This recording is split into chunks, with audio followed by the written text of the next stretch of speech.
பாருங்கள், இப்போ ஹோட்டல் ஸ்டைலில் தலப்பாக்கட்டி மட்டன் பிரியாணி எப்படி செய்கிறதுன்னு பார்க்கலாம்.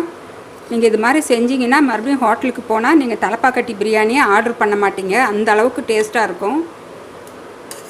பாருங்கள் எவ்வளோ டேஸ்ட்டாக வருது. வீட்லேயே நம்ம செய்யலாம் இது மாதிரி தலப்பாக்கட்டி மட்டன் பிரியாணி. நீங்கள்லாம் இது மாதிரி செஞ்சு பார்த்தீங்கன்னா மறுபடியும் இதே மாதிரி தான் அடிக்கடி செஞ்சு சாப்பிட்ணுன்னு நினைப்பீங்க. அவ்வளோ சுவையாக இருக்கும் மட்டன் பிரியாணி. இதில் நாங்கள் பொறுக்கி எடுத்து எரியறதுக்கு எதுவுமே இருக்காது. எல்லா மசாலாவும் அரைச்சி அப்படியே போட்டிருக்கேன். வாங்க இது எப்படி செய்கிறதுன்னு வீடியோக்குள்ளே போகலாம், பார்க்கலாம்.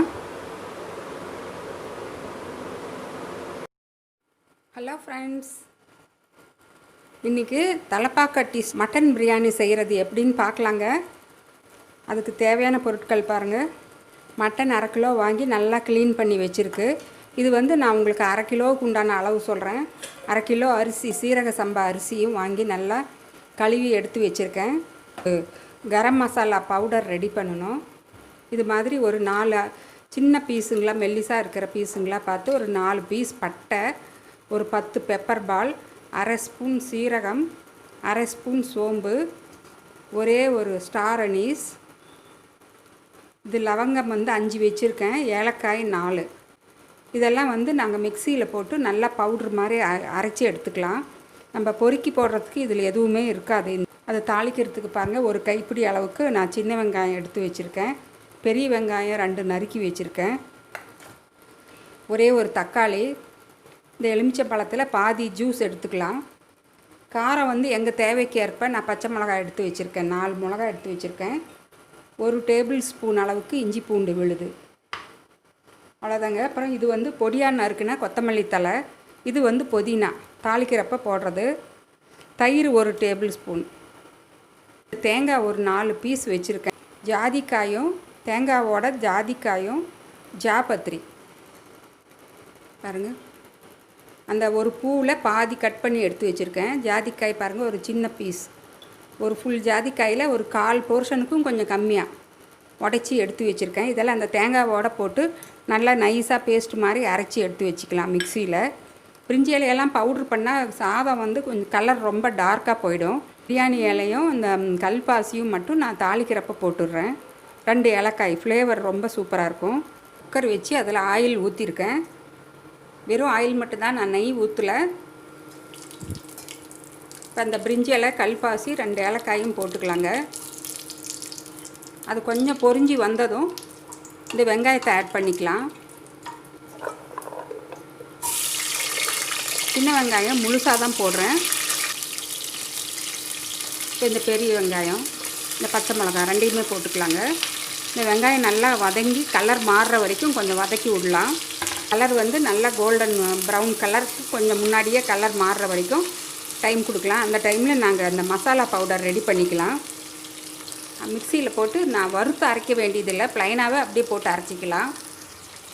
பாருங்கள், இந்த மசாலா பவுடரோட தனியா வைக்க மறந்துட்டேன். தனியா ஒரு 1/2 ஸ்பூனுக்கும் கொஞ்சம் குறைவா. 1/2 கிலோ அரிசிக்கு இதுதாங்க அளவு. இதை பவுட்ரு பண்ணி எடுத்துக்கலாம். பாருங்கள், வெங்காயம் நல்லா கலர் சேஞ்ச் ஆகி இப்போ இந்த ஸ்டேஜில் இந்த தக்காளி போட்டுக்கலாம். இங்கே இந்த மஞ்சத்தூளும் சில்லி பவுடரும் ஆட் பண்ணிக்கலாம். இந்த தக்காளி நல்லா மசிறதுக்கு கொஞ்சம் உப்பு ஆட் பண்ணிக்கலாம். இப்போ இதுலேயே இந்த புதினாவும் ஆட் பண்ணிக்கலாம். இப்போ இதில் இஞ்சி பூண்டு பேஸ்ட்டும் ஆட் பண்ணிக்கலாங்க. இந்த இஞ்சி பூண்டு விழுதோட பச்சை வாசனை போகிற வரைக்கும் கொஞ்சம் நேரம் மூடி வைக்கலாம். அந்த தக்காளியும் அதுக்குள்ளே நல்லா மசிஞ்சு வந்துடும். இந்த மட்டனையும் போட்டு அப்புறம் நாங்கள் மூடி வைக்கலாம். மட்டனில் அந்த ஃப்ளேவரெல்லாம் இறங்கி நல்லா வாசனையாக இருக்கும். இப்போ மட்டனுக்கு தேவையான உப்பும் போட்டு மூடி வைக்கலாங்க. இப்போ மூடி வச்சிடலாம். நல்லா கிளறி விட்டு மூடி வச்சா உங்களுக்கு தண்ணி விட்டு நல்லா வேகும். மட்டனில் அந்த தக்காளியும் நல்லா மசிஞ்சு வந்துடும். இஞ்சி பூண்டோட விழுதோட பச்சை வாசனையும் போயிடும். பாருங்கள், இப்போ ஓப்பன் பண்ணி பார்க்கலாம். ஒரு 3-4 மினிட்ஸ் ஆயிடுச்சு. இஞ்சி பூண்டு வாசனையெல்லாம் போய் எண்ணெய் தனியாக பிரிஞ்சு வந்திருக்கு பாருங்கள். இப்போ இந்த ஸ்டேஜில் நாங்கள் அந்த தயிரை ஊற்றிக்கலாம். ஒரு டேபிள் ஸ்பூன் ஃபுல்லாக எடுத்து வச்சுருக்கேன். இப்போ இதோட இந்த நாங்கள் பவுட்ரு பண்ணி வச்சுருக்கிற இந்த கரம் மசாலா, பிரியாணி மசாலா அதையும் ஆட் பண்ணிக்கலாம். ஆட் பண்ணி நல்லா வதக்கி விட்டு மறுபடியும் ஒரு 3 மினிட்ஸ் மூடி வைக்கலாங்க. நல்லா அந்த வாசனையெல்லாம் அந்த மட்டனில் இறங்கி நல்லா எண்ணெய் நல்லா பிரிஞ்சு சாஃப்டாக வரும் மட்டனு. இப்போ ஓப்பன் பண்ணி பார்க்கலாம். பாருங்கள், எண்ணெய் நல்லா பிரிஞ்சு வந்திருக்கு. இருக்கும் 1/2 கிலோ அரிசிக்கு 1:2 தண்ணி எடுத்து வச்சுருக்கேன். அதில் பாதி தண்ணியை மட்டும் இப்போ ஊற்றி இந்த மட்டனை ஒரு 4 விசில் கொடுத்து வேக வச்சுக்கலாம். இப்போ 4 விசில் வந்து கேஸ் எல்லாம் ரிலீஸ் ஆகிடுச்சு. இப்போ ஓப்பன் பண்ணி பார்க்கலாம். மட்டன் நல்லா வெந்திருக்கும். பாருங்கள், நல்லா வெந்து எண்ணெயும் நல்லா பிரிஞ்சு வந்திருக்கு. இதில் நாங்கள் அரைச்சி வச்சுருக்கிற தேங்காய், ஜாதிக்காய், ஜாதி பத்திரி விழுதியாக ஆட் பண்ணியாச்சு. இப்போ இதில் வந்து அரிசி ஆட் பண்ணிக்கலாங்க. இப்போ இதில் தண்ணி அளந்து ஊற்றியாச்சு. இப்போ உப்பு ஆட் பண்ணிக்கலாங்க. இந்த லெமன் ஜூஸும் ஊற்றிக்கலாம், 1/2 லெமன். அப்புறம் பொடியாக கட் பண்ணியிருக்கிற கொத்தமல்லி தழை இதையும் ஆட் பண்ணி தண்ணி நல்லா கொதிக்கிற டைமில் நீங்கள் உப்பு செக் பண்ணிக்கோங்க. தண்ணி நல்லா கொதிக்க ஆரம்பிச்சிடுச்சு. அரிசி ஆட் பண்ணிக்கலாம்.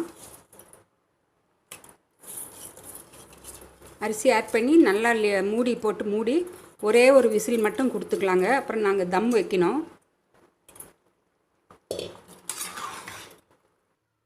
பாருங்கள், ஒரு விசில் கொடுத்து கேஸை கம்ப்ளீட்டாக ரிலீஸ் ஆகிடுச்சு. இப்போ ஓப்பன் பண்ணி பார்க்கலாம். சூப்பராக தண்ணி எல்லாமே நல்லா சுண்டி வெந்திருக்கு. கரெக்டாக ஒரே ஒரு விசில் தாங்க, அதுக்கு மேலே கொடுக்க வேண்டியதில்லை, அடி பிடிச்சிக்கும். பழைய தோசைக்கல் இருந்தால் நல்லா சுட வச்சு இப்போ சிம் பண்ணிக்கிங்க. நல்லா தோசைக்கல்லை சிம் பண்ணி இதை எடுத்து அது மேலே வச்சு ஒரு 10 நிமிஷம் அப்படியே மூடி வச்சிடலாங்க. இந்த வெயிட்டை எடுத்துடலாம். 10 நிமிஷம் கழித்து மறுபடியும் ஓப்பன் பண்ணி பார்க்கலாங்க. இப்போ 10 நிமிஷம் ஆயிடுச்சு. ஓப்பன் பண்ணி பார்க்கலாங்க. பாருங்கள், சூப்பராக ரெடி ஆகிடுச்சு. இப்போ தம் கொடுக்கறதுனால எங்களுக்கு நல்லா இப்படி உதிரி உதிரியாக வரும் ரைஸு. பாருங்கள், சீரக சம்பா ரைஸ் நல்லா வெந்து உதிரி உதிரியாக வந்திருக்கு. இது மாதிரி நீங்கள் செஞ்சு பாருங்கள். இந்த ஸ்டேஜில் நெய் வேணுங்கிறவங்களும் நெய்யும் இந்த ஸ்டேஜில் போட்டு கிளறி விட்டுக்கலாம். ஒரு 2 டேபிள் ஸ்பூன் அளவுக்கு போட்டுக்கலாங்க. நான் இப்போ நெய் இல்லாமல் தான் செஞ்சுருக்கேன். இது மாதிரி செஞ்சு பாருங்கள். செஞ்சு பார்த்து உங்கள் ஃபீட்பேக்கை எனக்கு கமெண்ட்ஸ் போடுங்க. மறக்காமல் என்னோடய சேனலை சப்ஸ்கிரைப் பண்ணுங்கள். உங்கள் ஃப்ரெண்ட்ஸ் ஃபேமிலிக்கும் ஷேர் பண்ணுங்கள். அவங்களையும் சப்ஸ்கிரைப் பண்ண சொல்லுங்கள். பெல் பட்டனை கிளிக் பண்ணுங்கள். அப்போ தான் நான் அடுத்தடுத்து போடுற வீடியோ உங்களால் உடனுக்குடன் பார்க்க முடியும். நான் மறுபடியும் அடுத்த ஒரு இன்ட்ரெஸ்டிங்கான வீடியோவில் சந்திக்கிறேன். பாய்.